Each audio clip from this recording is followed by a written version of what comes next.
ગર્વ કિયો સોઈ નર હાયરો સિયારામજી સે.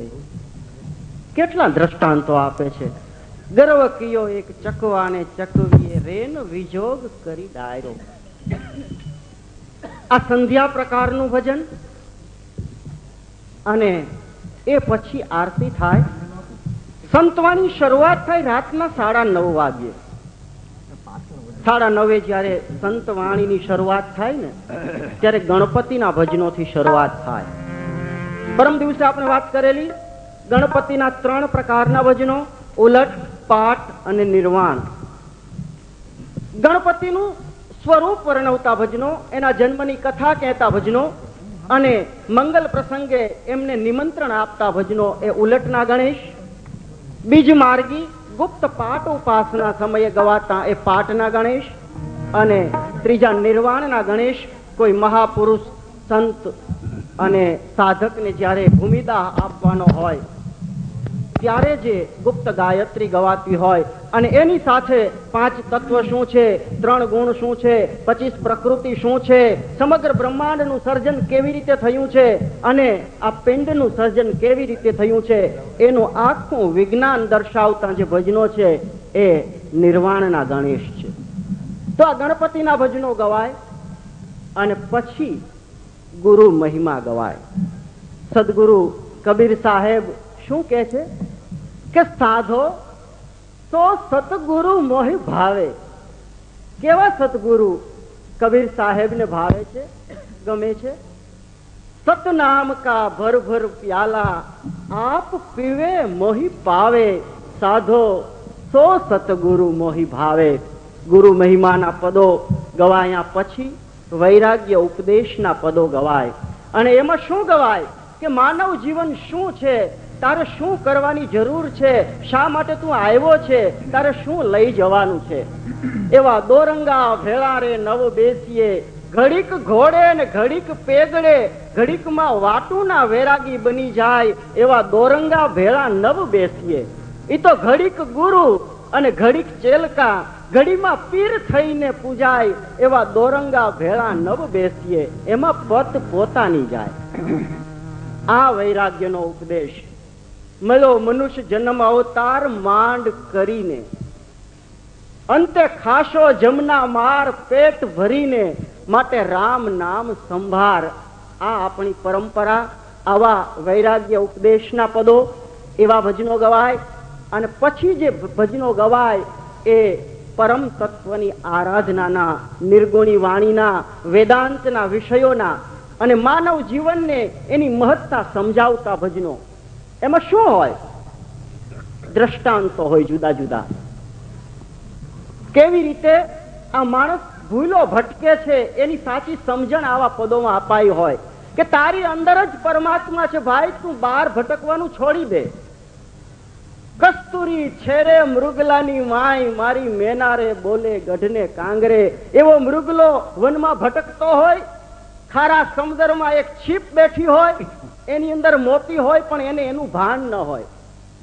એ ભાન કોક મરજીવો જયારે સમુદ્રના તળિયે જઈને છીપને બહાર લઈ આવે, કોઈ સાચો સતગુરુ એના શિષ્ય ઉપર પંજો મૂકી દે અને સતનામનો આદેશ આપે ને પછી જે પ્રગટ થાય એ તો આ પોતાની જાતની ઓળખાણ કરાવનાર કોઈ માલમી, કોઈ મરમી, કોઈ જાણભેદુ એવા સતગુરુ મળ્યા હોય. અને ત્યારે કચ્છના સંત મેકરણ દાડા ગાતા હોય, મારી મેનારે બોલે રે ગઢને કાંગરે. આ કાયાના કુડા રે ભરોસા, આ દેયુના જૂઠા રે દિલાસા, મારી મેનારે બોલે ગઢને કાંગરે.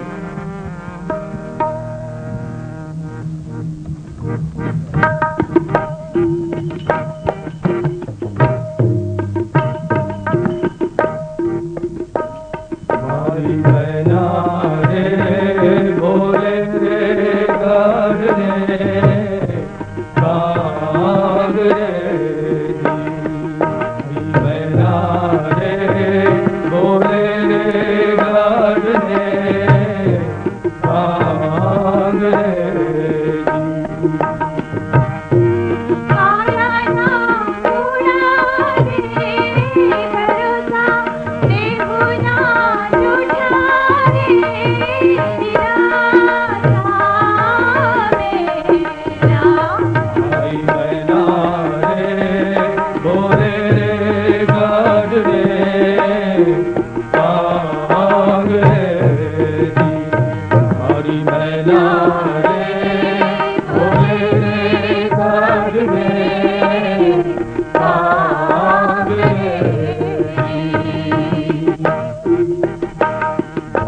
धरती मांगू रे सारा ऐसे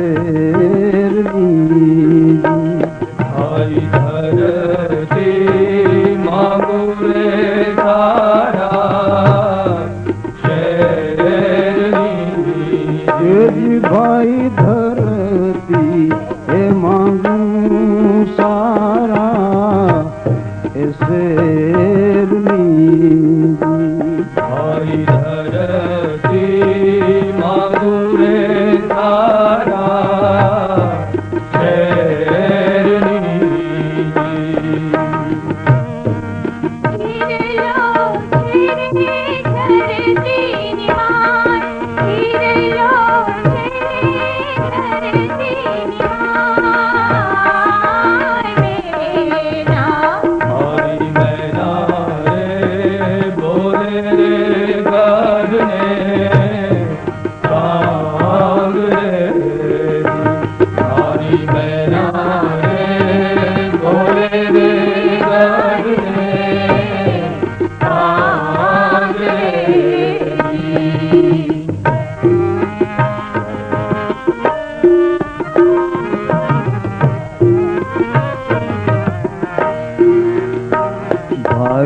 छिपूरे समुदरिया नीप दे भाई छिपूरे समुदरिया नीप दे जी भाई छिपूरे समुदरिया नीप दे भाई छिपूरे समुदरिया नीप दे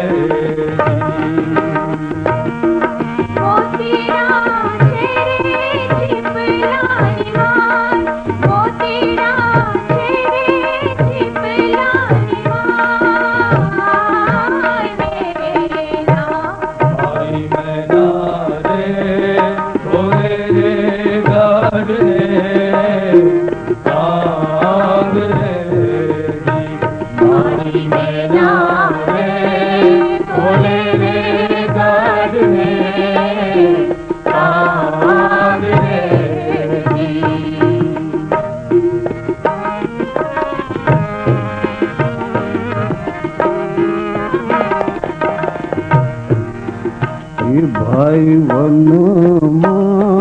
वसरे मृगलो एक लो भाई वन वसरे मृगलो एक लो ये जी भाई वन ये वसे मृगलो एक लो भाई वन वसरे मृगलो एक लो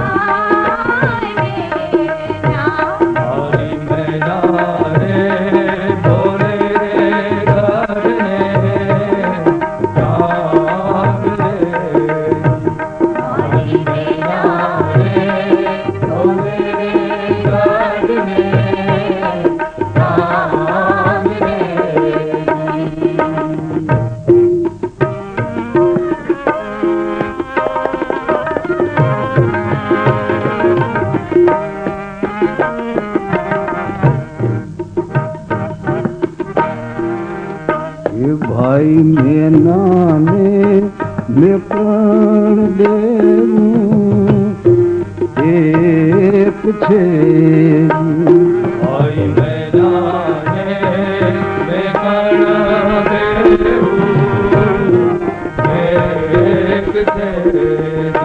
भाई मैं नाने हे मैं प्राण देऊं एक छे भाई मैं नाने मैं प्राण देऊं एक छे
મારી મેના રે બોલે ગઢને કાંગરે.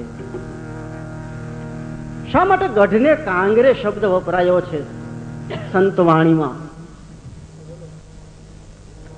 બહિર્મુખી વૃત્તિઓની જ વાત છે. છેલ્લી પંક્તિમાં તમે સાંભળ્યું કે મેના અને મેકણ દોનું એક છે, એને તમે જુદા નવ જાણો.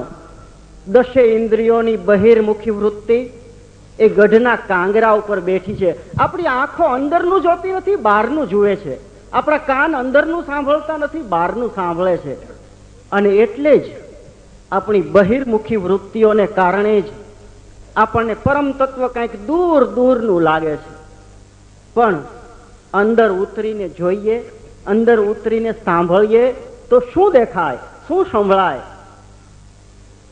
શબ્દ કહાં સે ઉઠત હૈ, कहाँ जात समाय, हाथ पांव जिनको नहीं उसे कैसे पकड़ो जाए. एनो जवाब संत आपे कि शब्द नाभि से उठत है, शून्य में जात समाय, हाथ पांव वाको नहीं उसे सुरता से पकड़ो जाए. એને સુરતા સે પકડો હોય ને શબ્દને, અને ત્યારે સાહેબ સદગુરુની કૃપા થાય આપણા ઉપર. આવી કૃપા જે સંતો ઉપર થઈ છે એમણે એક જ વાત કરી છે, જ્ઞાન અને વિજ્ઞાનની. જ્ઞાન શું છે કે આ જગત શું છે, માયા શું છે, બ્રહ્મ શું છે, આ સમગ્ર સૃષ્ટિનું રહસ્ય શું છે, એ જ્ઞાન છે. પણ એને મેળવવા માટે શું કરવું એ વિજ્ઞાન છે. આ બધું જાણી લીધું, તમારી પાસે તમામ શાસ્ત્ર પુરાણોનો ભંડાર હોય અને કોમ્પ્યુટરમાં આપણે બધું જ ભરી દઈએ અને પછી કોમ્પ્યુટરને બ્રહ્મ સાક્ષાત્કાર થતો નથી. 18 પુરાણ એની અંદર ફીડ થયેલા હોય અને આપણે એમ કહીએ કે સમગ્ર સૃષ્ટિના જે વેદાંત છે, જે તત્વદર્શન છે, તમામ ધર્મનું, તમામ જગતના તમામ ધર્મોનું જે તત્વદર્શન છે, તત્વચિંતન છે, એને એક કોમ્પ્યુટરમાં આપણે ભરી દઈએ અને પછી આપણે એમ કહીએ કે આ તો બ્રહ્મવેતા કોમ્પ્યુટર છે. નહીં કહી શકીએ આપણે. તો એ આપણી અંદર જ્ઞાન છે. બહારથી આપણને ઘણું બધું જ્ઞાન મળે છે, પણ એનો વિનિયોગ કેમ કરવો એની સાચી શીખ આપણને આપે છે આપણા સદગુરુ. કે તારે શું કરવું, કેવી રીતે કરવું. 21,624 કલાકના શ્વાસ, એ શ્વાસ એના ઉપર તારે કાબુ મેળવવો હોય તો શું કરવું? હમણાં આ કાળ ઝપાટા મારે છે, ખાઈ જશે તને. કઠણ ચોટ છે કાળની રે, મરણ મોટેરો માર. તો એમાંથી બચવું હોય તો શું કરવું? એક ક્ષણ મળે છે, ક્ષણનો પણ કરોડમો ભાગ, જેને આપણે વીજળીનો ચમકારો કહી શકીએ. અને આ વીજળીના ચમકારામાં મોતી પરોવવાની વાત છે. વીજળીના ચમકારા સામે આપણે જોઈ શકતા નથી, ત્યારે એ નાનકડું મોતી, એ મોતીનું નાનકડું વિંધ અને એ પરોવવું, આ પ્રક્રિયા આ પ્રક્રિયા બતાવે છે આપણા સદગુરુ. વીજળીને ચમકારે મોતીડા પરોવો પાનબાઈ, અચાનક અંધારા થાશે. અને શું થશે? જોતરે જોતામાં દિવસો વયા જાશે. પાનબાઈ 21,600 આ કાળ ખાશે. તો આ જે વસ્તુ છે એ સદગુરુની કૃપાથી આપણા સંતો સાધકોએ આપણને વારંવાર ચેતવણી આપી છે કે ભાઈ ભૂલી જામાં, ભટકવું છોડી દે અને વીજળીને ચમકારે. અને મોતી એ સામાન્ય મોતીની વાત નથી. એ તો સાધક એક કક્ષાએ જ્યારે પહોંચે છે અને ત્યારે એને જે જુદા જુદા અનુભવો થાય છે, સુરતાની યાત્રામાંથી એના જુદા જુદા મુકામ છે. ત્રિવેણી છે, ત્રિકુટી છે, માનસરોવર છે, ત્યાં હંસ છે, ત્યાં મોતી છે. અને એ જગ્યા કેવી છે? બંદી છોડ સદગુરુ જ ત્યાં પહોંચાડે, નહીતર ત્યાં પહોંચાય નહીં. ગુરુજી આવે તો તાળા ઉઘડે, કૂંચી મારા માલમ ગુરુજીને હાથ.